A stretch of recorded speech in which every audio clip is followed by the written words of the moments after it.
The sun is a vent in a massive ring of fire around the Earth. Rocks are made of ultra-dense air, and all of the planets are singing, all of the time. Welcome to ancient Greece, and the weird and wonderful worlds of Presocratic philosophy.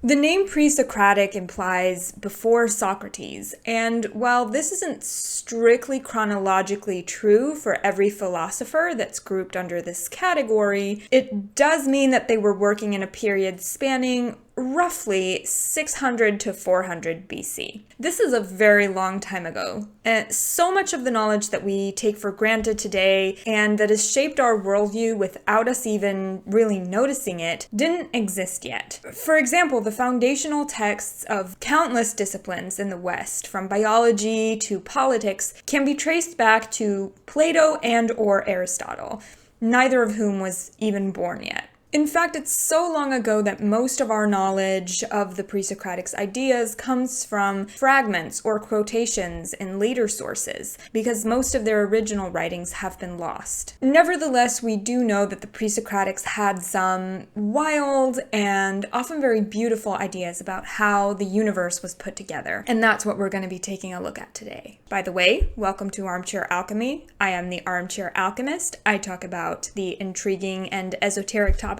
I can't get off my mind, and one day I will get myself a proper armchair. Before the Presocratics, the prevailing cosmology, or idea about where the universe originated and how it's structured, came from myth. So in Greece, think Hesiod's Theogony. In the beginning, there was chaos, and out of its gaping maw came titans and gods and other wondrous and terrible beings. But these philosophers instead sought explanations that did not depend on the gods. Complete and self-contained systems that didn't require divine intervention to make sense. The Presocratics were largely, though not entirely, armchair speculators. What this means is that they primarily tried to reason out how things worked rather than testing out their theories via experiment. So what were they reasoning about? Well, in the immortal words of Horst Ebooks, everything happens so much. And the Presocratics wanted to find out why. Why are there so many things in the world? Why do they look so different from one another? And how come some of them are alive and others are inert? They sought to understand unity and plurality,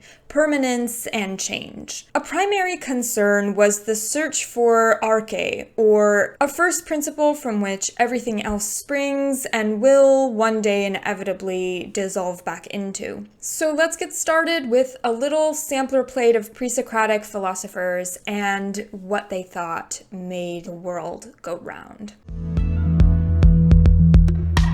Our first group of philosophers are the Milesians, who were active in the city of Miletus off the west coast of what is today known as Turkey, and are generally believed to have had teacher-student relationships to one another. The eldest of the Milesians was Thales, and for him, the arche, or first principle, was water. Water as the foundational principle of all existence kind of makes sense. We need water to live. It rains down from the sky, it bubbles up from the earth. We see it around us as seas and as rivers and inside the stems of plants. Water is also one of the only substances that we can observe around us as liquid and as vapor and as ice. All three of its different phases. Thales believed that the Earth was a flat disk surrounded by water, so an early and venerable flat earther. Thales had also been to Egypt and seen the flooding of the Nile and the fertile silt that it brought with it. Thales is one of the guys we're pretty sure actually did go to Egypt, but a lot of people simply claimed to have done so because having been to Egypt made you seem scholarly and knowledgeable way back when. I made a whole video about Egyptomania, which you can check out later if you have the time and inclination. We get into ancient aliens a little bit, if that sweetens the pot for anyone. The second Milesian, and by some accounts Thales' pupil, was Anaximander. And this is also the first instance of a fun naming convention that's just going to get very confusing. But Anaximander is the first, and his arche was something called to apeiron, or the limitless thing, the endless or infinite thing. A great cosmic state of perfect harmony, from which everything else was gradually differentiated, particularly pairs of opposites like hot and cold and wet and dry. But unlike this everlasting first substance, the world we live in is not eternal, and one day it will dissolve back into this infinity. For Anaximander, the Earth was a cylinder, floating in the center of the universe, equidistant from every other point. It remains suspended in the center without falling or moving in any direction, simply because there's no reason for it to do so. I can relate to that. It makes sense to me. This cylindrical and lazy Earth is surrounded by three great spheres or wheels of fire. On the outside, we have the sun, then the moon, and closest to Earth, the fixed stars. Each of these fiery spheres is encased by mists, so the light that we see as the heavenly bodies is actually a vent or a hole in this misty shroud that's letting through the light of the fiery wheels beyond.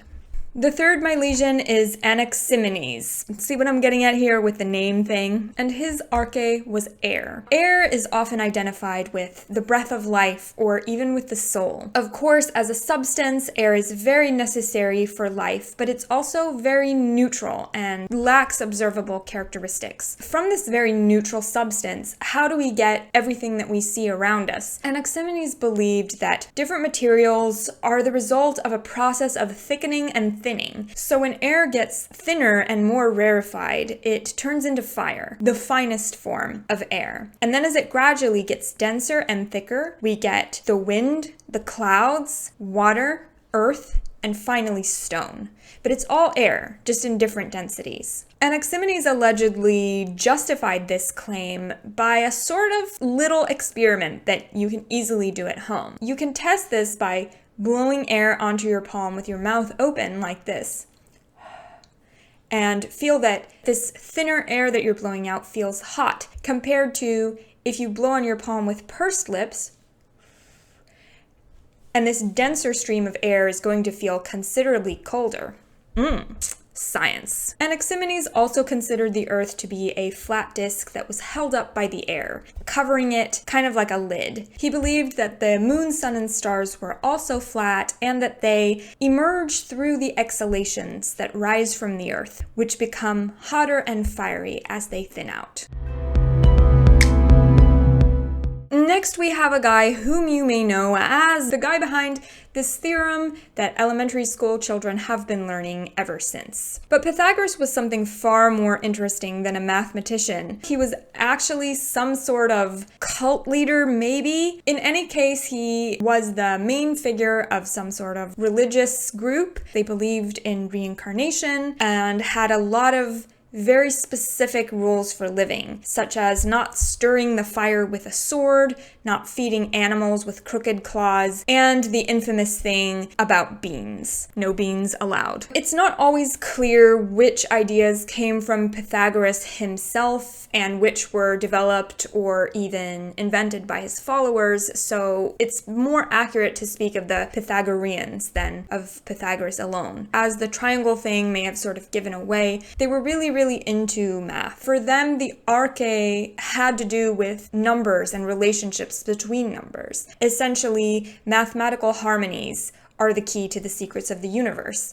Which, you know what, I think no one has actually proven them wrong about that quite yet. To them, the number 10 was particularly sacred, and from that they concluded that because the cosmos must be perfect, there have to be 10 celestial bodies. We have the sun, we have the moon, we have the earth, we have the 5 classical planets, so all of them from Mercury up to Saturn. We have the sphere of the fixed stars, and an invisible counter-Earth, or antichthon, which rotated sort of always hidden from the Earth around a central fire that was distinct from the sun. I love it. I think it's fantastic. The Pythagoreans had also figured out the connection between the pitch of a note and the length of a string that plays it. And so they believed that the distances between these celestial bodies followed a musically harmonious ratio. And the planets, as they spin, are constantly playing these sorts of heavenly chords. They're emitting sound, and because of these perfect musical ratios between them, the sound is harmonious and beautiful. The reason that we can't hear this music, they say, is because we've never known a world without it. We're just so used to it. So if the song of the spheres were ever to fall silent, we'd notice, and perhaps even go mad. Next, we've come to Empedocles, who was apparently surrounded by a lot of legends in his own time. He was rumored to be something of a kooky wizard, known as a healer and a wonder worker. Honestly, goals. Perhaps the most famous legend about Empedocles is that he perished by yeeting himself into the crater of the volcano Etna in Sicily. He wanted to vanish mysteriously so that people would assume that he had become a god and ascended to the heavens. But he left a sandal behind on the rim of the crater. People figured out what he had done and mocked him forever after. So for Empedocles, the arche was not just one substance, but actually 4 different substances, which he called elements or roots. You've probably heard of these. Water, earth, fire, air. We owe you, dude. Thanks. Everything in the universe, Empedocles says, is made up of varying proportions of these 4 elements. All these, sun and earth and sky and sea, are one with the parts of themselves that have been separated off and born in mortal things. Empedocles also explained how come these elements would mix with one another. He attributes this to 2 forces, which he calls philia, or love, and nekos, or strife. Love causes things to mix with one another, creating greater uniformity and unity, while strife separates them. According to Empedocles, there's this constant cosmic cycle going on, where love and strife are battling for dominance, just like tongues in the fan fictions. So when love wins, we have this state of total harmony, a sphere where the elements are as integrated with one another as they can possibly be. When strife rules, the elements are totally separated, which results in chaos where no life can exist. As the universe is sliding back and forth between these 2 extremes, there are middle states where objects and creatures are differentiated out of this mixture of elements. And that's where our world as we know it forms. Occasionally, mutant creatures are created, like quote-unquote hermaphrodites and animal heads on human bodies, but they're unstable and they'll vanish pretty much as soon as they're created. And this cycle, this battle between love and strife, slides back and forth from oneness to separateness and back again for eternity. Our next philosopher, Heraclitus, was, how do I put this? An edgelord who hated idiots, a category to which he counted everyone except himself. Because he was so deep, his writings are sort of deliberately difficult to understand, as evidenced by the fact that he is still known as the obscure. Heraclitus was all about change, believing that change is really the only constant. And thus for him, fire best represented the principle underlying the world. Quote, "This cosmos, the same for all, no one of men or gods has made, but it ever was, and is, and will be, ever-living fire." A term that comes up often in conjunction with Heraclitus is logos, which can be roughly translated as the word or reason. And on brand for Heraclitus, it's not entirely clear what exactly he believed this logos was, but the Stanford Encyclopedia of Philosophy says that it's an objective, law-like principle that governs the cosmos and which it is possible but difficult for humans to come to understand. The sign of the unchanging order of the eternal system is fire. Just as fire is always changing and always the same, the logos, itself permanent, contains the unchanging account that explains the alterations and transformations of the cosmos.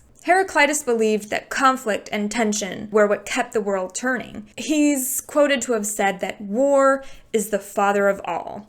Yeah, edgelord, I told you. He believed that strife is natural and just, and that nothing can exist without an opposite with which to struggle. But this isn't anarchy. Rather, there's like a lawfulness, a regularity, and a balance to this opposition, because ultimately it's what makes reality possible. Heraclitus is also the guy to whom the quote about never stepping into the same river twice is attributed. He's known to have said "Panta re," or everything is in flux.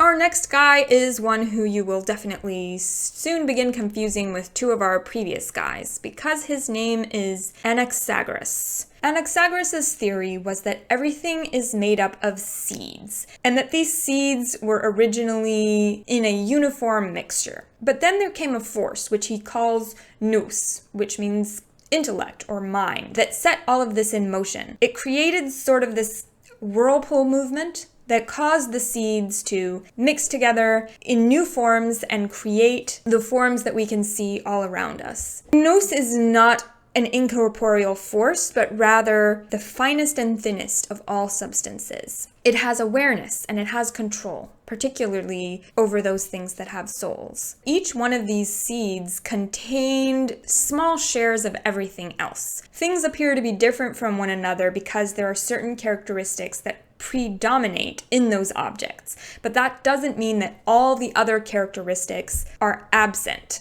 Anaxagoras believed that the world was flat, resting on air, and that earthquakes were caused by turbulence in the air beneath the earth. Stars, he thought, were rocks that had torn free of the earth and turned hot from the speed of their journey, but that they're too distant now for us to actually feel their heat. The sun, he thought, was made of red-hot metal, and the moon made of earth.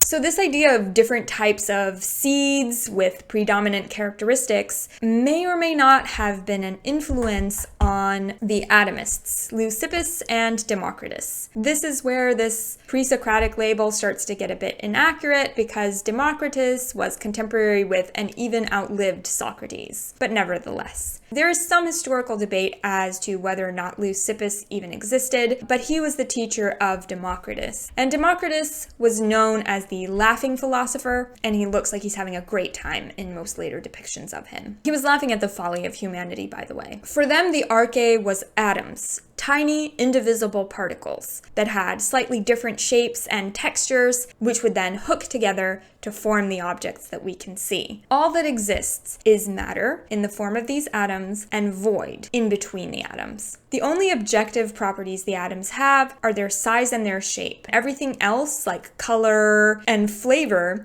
are dependent on how our senses perceive the atoms rather than being intrinsic to the atoms themselves. Because the atomists believed that there was an infinite amount of material and space, then the natural conclusion is that there would be an infinite number of worlds at any one time. And Leucippus is reported to have stated that this was indeed the case. There were some worlds that had no sun or moon, or multiple suns and moons that are larger than our own. Infinite worlds arise and disintegrate again into the full and the empty. Through the void, some cosmoi are increasing in size, others are at their peak, and others disintegrating. Some have human, animal, and plant life, and some, where there is no water, are barren. And I think that's a good place to wrap up, now that we've somewhat caught back up with modernity, or at least with the ideas that have continued to resonate into modern times. Today we know that the atomists were probably closest to the mark. Even if the atoms most certainly are divisible, most people have accepted that the Earth is round. We know the structure of the solar system and that it is sadly